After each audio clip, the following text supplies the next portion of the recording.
The road to Omaha officially begins for the Georgia Bulldogs as the Dogs, top 8 national seed Dogs, I might add, host 4-seed Binghamton, 2-seed Duke, 3-seed Oklahoma State. Georgia looking to get to Omaha for the first time since 2008. Helping us break it all down, talk about the season that's been, talking the Athens Regional. One of the best in the business. She's been all over the beat, all over the coverage all season long. You've probably seen her all over social media. Olivia Sayer for Dawgs 24/7. Olivia, appreciate you taking the time. Really excited to chat with you. Yeah, thank you so much for having me. So, Olivia, let's start first before we get into this regional specifically. Just talk about the season that was for Georgia. Obviously, second year under head coach Wes Johnson. They were, I think, one of the surprises of college baseball last year. Top 8 national seed last season. Obviously, got eliminated in the Supers, but expectations were sky high. I mean, we saw them ranked in the top 5, certainly top 3 in some polls in the preseason. You know, it's a 40-win club, 18-12 in conference play. We're red hot. We're nearly unbeatable at home. Struggled a little bit on the road. You know, pitching staff was a concern early on. Seemed like they really found themselves and came into themselves. And obviously, the offense is the calling card. Your thoughts on this Georgia team this season? Were they what you expected, better than you expected, a little bit less than you expected? Like, what do you make of Georgia, and what's the confidence level behind this team as we enter postseason play? Yeah, first of all, I don't know if you noticed, that's Jeff Dantzler waving in the back. He's Georgia's radio host. Awesome guy, great guy. Yeah, but to answer your question, you mentioned last year was a bit of a surprise. I think in a way this season was kind of too. Yes, they were really highly touted entering the season. We saw that within the rankings, but they lost a guy like Charlie Condon. They lost a guy like Corey Collins. And what they did is they went out and got a bunch of guys that can hit. Wes Johnson likes to call it the Moneyball approach. I'm sure many of you guys have probably seen the movie, but they went out, got a bunch of guys to replicate that production because they knew they weren't going to find another Charlie Condon, another Corey Collins in the transfer portal, that guy that could hit that 30, 40 home runs each season. So they went out, got a bunch of guys, and we've really seen that pay off. But as far as the pitching staff, it's been a little inconsistent. And it's been a little weird because at the start of the season, it was like the starters were struggling, but the bullpen was really solid. Now the starters have kind of rounded into form a little bit. We saw that with Brian Curley entering the rotation. Leighton Finley's come on strong, and now the bullpen's faltering at times. So just really got to nail down that consistency because you know as well as anyone, pitching is what wins in the postseason. Pitching indeed is what wins, and that pitching depth. And again, Georgia's been better there of late, but certainly I think that is the thing we'll be keeping all a really close eye on. Olivia, as you look at the Athens Regional, just your immediate reaction to the draw. Again, you get 2-seed Duke, 3-seed Oklahoma State, 4-seed Binghamton.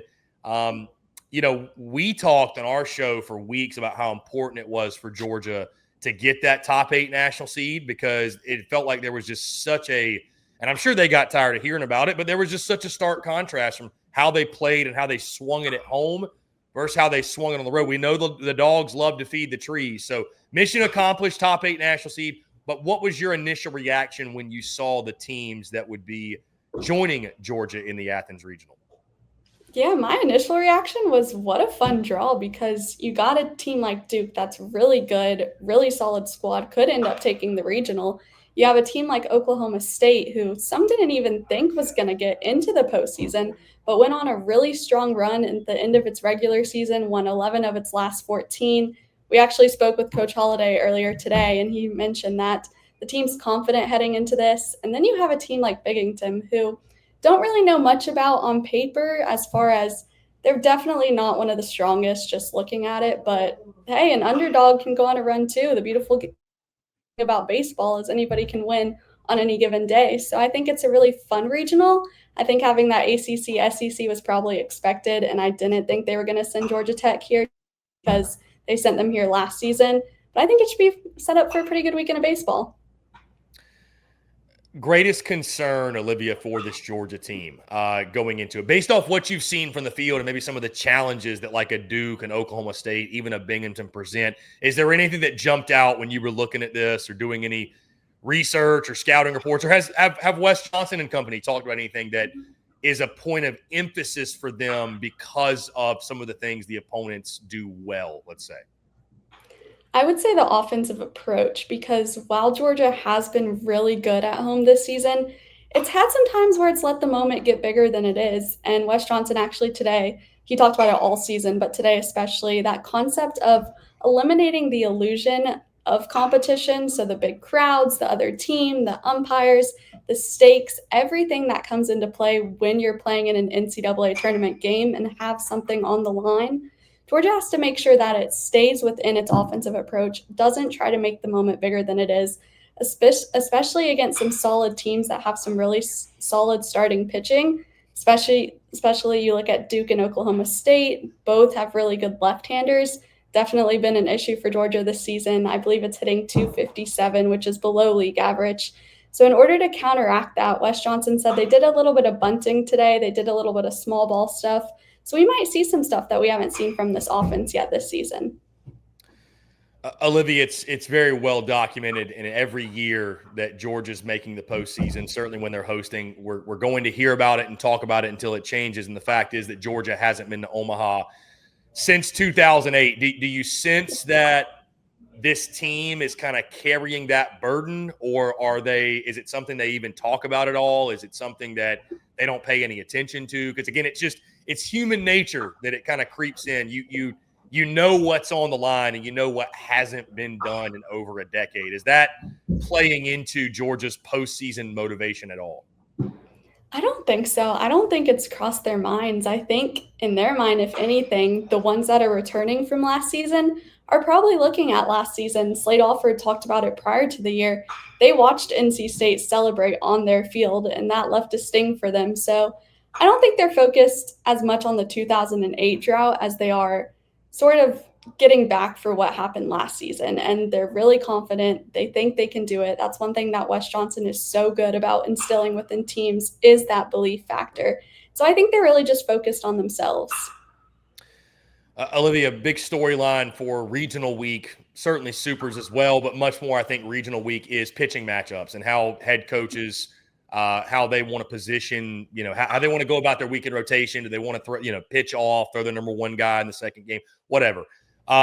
Wes Johnson obviously is a pitching guru, certainly one of the best in the business when it comes to handling pitchers and staffs.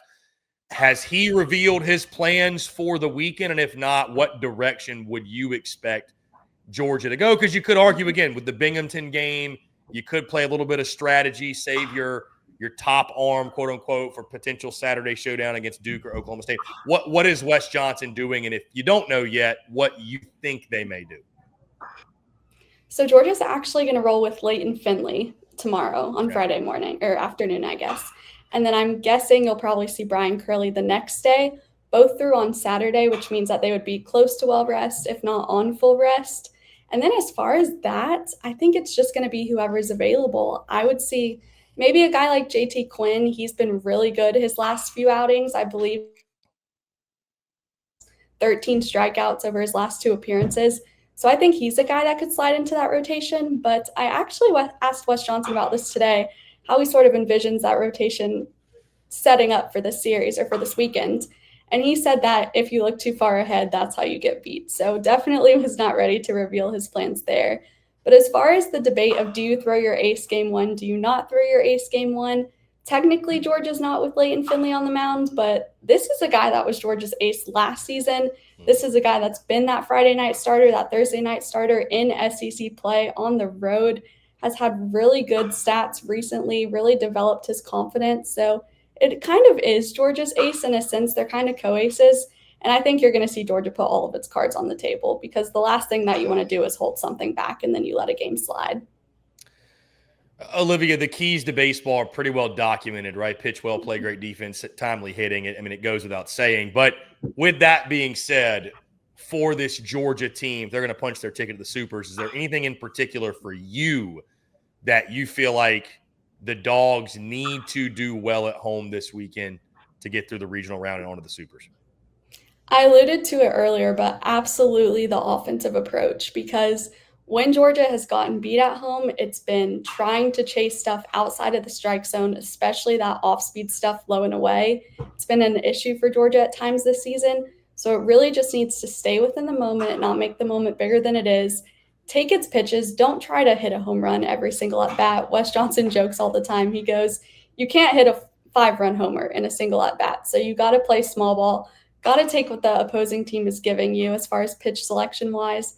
And then Georgia's pitchers just need to be on the mound and execute and not issue walks, because that's also been a big issue at times for Georgia's pitching staff, is giving up those free passes and then surrendering the big home run that puts you in a deficit. And like we talked about earlier, that will not play well in the postseason. So those are probably the two biggest key factors. Olivia, before I get you out of here, I got to ask again, we're talking about the road to Omaha. Athens Regional paired up with the Oxford Regional. Ole Miss, obviously the host, but there's another team in there, the Georgia Tech Yellow Jackets, who feel like they got snubbed, feel like they should have been hosting. Thoughts on when you saw the bracket, just first off, thoughts when you saw that Athens was paired with Oxford?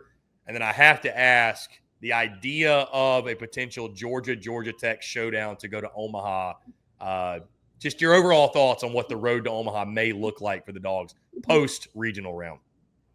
Well, my initial reaction was what a tough draw, because I think when you're looking at the teams that are hot in the SEC right now, Vanderbilt's probably going to be number one, maybe an LSU. But what Ole Miss just did in the SEC tournament is incredibly impressive when you look.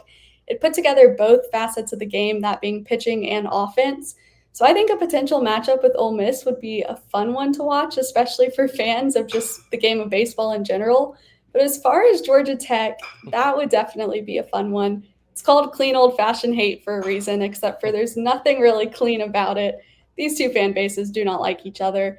The teams have a little bit of history going back to last season when the first game was canceled due to a rain delay, never made up. There's some stuff about what truly happened there. They only played one game this season, and that was a midweek game to benefit Children's Healthcare of Atlanta, so didn't even do a weekend series. So that one would definitely have a lot of fun storylines. A lot of juice in that one, no doubt. Again, a lot of juice when you're trying to punch your ticket to Omaha for the first time since 2008. Certainly this top 8 national seed Georgia Bulldogs team has all the makings of an Omaha club. Olivia Sayer is going to be covering it all, so make sure you go check her out. Follow her again for Dogs 24/7. Olivia, appreciate you taking the time. Let folks know where they can check out all of your great work. Yeah, so you can find me on Twitter at Olivia K. Sayer. And then, as you just alluded to, I cover it for Dogs 24/7. So there will be a bunch of articles, videos, live threads, message board posts up on that website. Awesome. Olivia, thank you for taking the time. Really appreciate it. Best of luck to the Dogs, and I'm sure we'll do it again soon. Awesome. Thank you so much for having me.